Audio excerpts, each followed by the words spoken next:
Okay, I told you guys that I would give you the answers so that you could check your work. So on here, I ought to do 15 plus 3, so that's going to be 18. And 2 take away 5, which is negative 3. And so I did inside the parentheses. And hey, I feel like doing the exponent now. And so I think I will.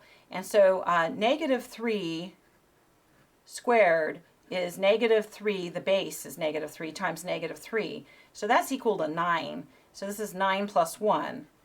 And so in the numerator there, I've got multiply. And so that's negative, is that 54? 18 times 3? It is. Negative 54 over 10. And then I could reduce that a bit. And so by 2 would be negative 27, dividing that by 2, over 5. So that's what I think I got going here, negative 27 over 5. And then on this one, order of operations inside the grouping symbol here, doing this first, which is 16. I think this is similar to a problem that you guys had, just adding on one piece over there. So minus 3 times 16. And so this would do the next there, right, for us to do, which would be 48.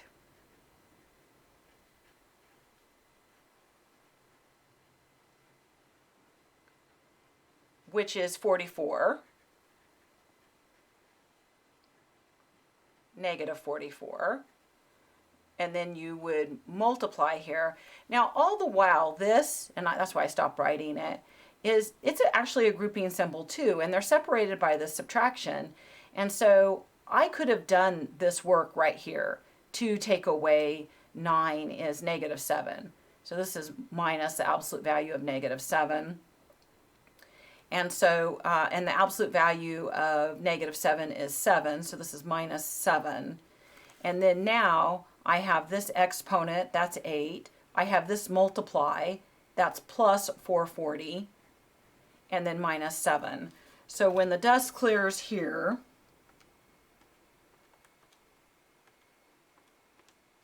you have 441. And I think that up to that part, we had that problem before, and I remember that we had, I think, 448, and it's looking certainly like we have 448 now there, and then that part was added on there. It says, what is the difference? And difference means subtraction.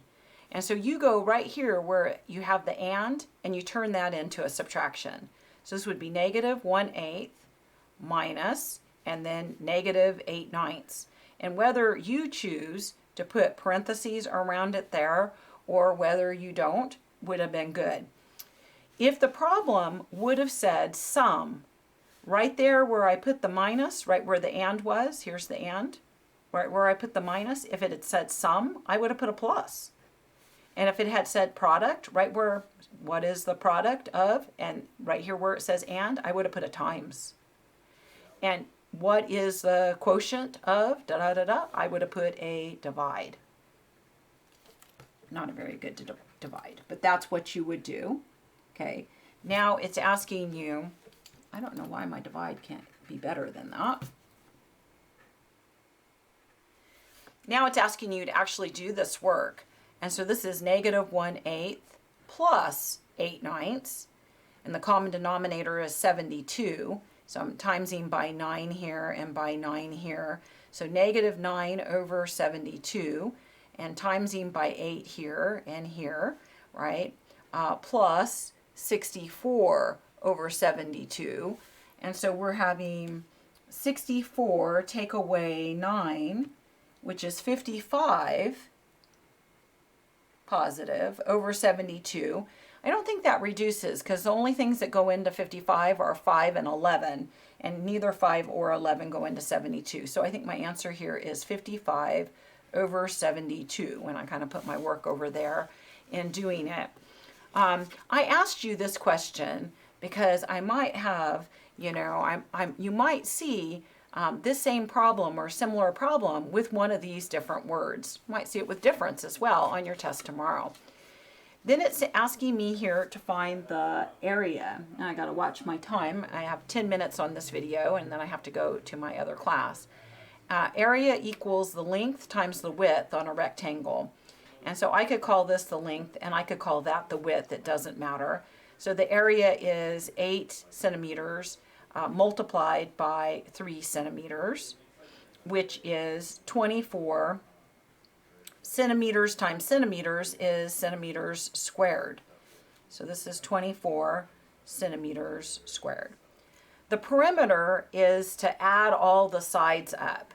There's a fancy formula that people like to use. Perimeter equals 2L plus 2W. That works as well. I don't care. I'm like, well, just adding them is good too. And so I probably would just add them. 8 and 3 is 11.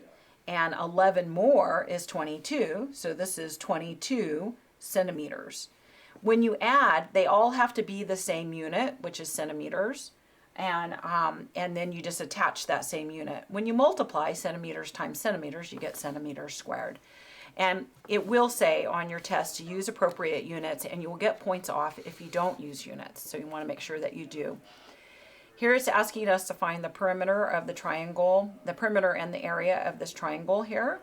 So the area is on a triangle is half the base multiplied by the height.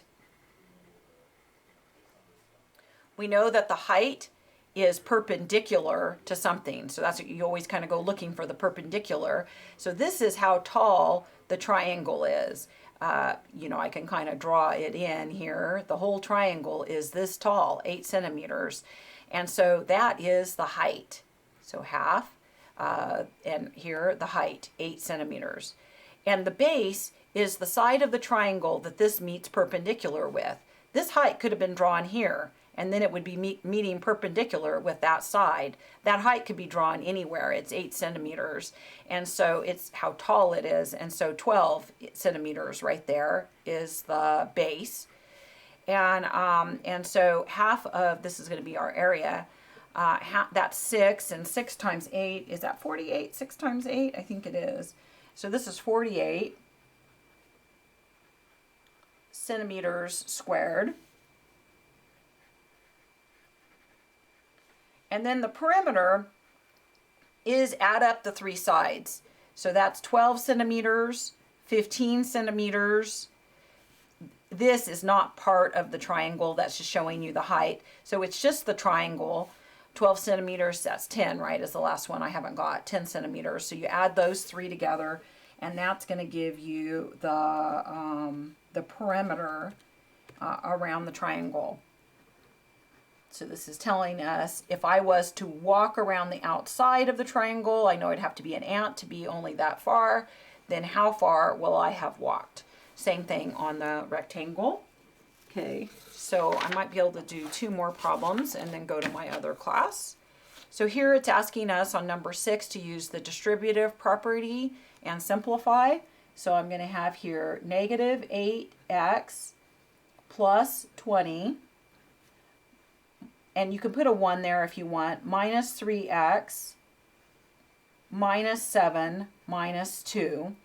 So I get negative 11 when I'm combining like terms there, x. And then on my numbers, 20, negative 7, and negative 2. So let's see, 20, take away 9, right, which is 11. So plus 11. And that's it. And there's nothing more I can do. I distributed. Here I'm supposed to find the value of this. So whenever you substitute, parentheses are implied. If I'm going to see someone get the wrong answer, it's because they did not use parentheses. So the first thing I do is where I have x, I substitute it with parentheses, and I put the things on the outside of it, the 3 and the squared, the 4, just like it would be. So substituting for x, parentheses. Then inside those parentheses, and I'm gonna write it like this twice, just so that you can see, that's the first step. The second step is to put in negative 3 in here. The reason it changes things is negative 3 squared with parentheses is not equal to negative 3 squared without parentheses. This is equal to, the base is negative 3 times negative 3, which is 9. Where here the base is only the 3. So this is negative of 3 times 3. The only thing you write twice is the base, and the base is 3. So this is negative of 9. So that's the reason if you don't use parentheses, you'll get the wrong answer. And so here, this is 9. So this is 3 times 9. I can go ahead and do this multiplication as well. So this is plus 4 times, well, I could wait too if you wanted, whatever you want to do on that, I'll wait. And because then I'll have all my multiplies at the same time. That's a 4, this is minus 3, I'm waiting, I'm trying to be patient. I'm not very patient today, and I'm not very good with my handwriting either. So this is 27 plus 12 minus 2. And this is the last problem we're going to do because I have to go to calculus. I'm actually 1 minute late. And so 37.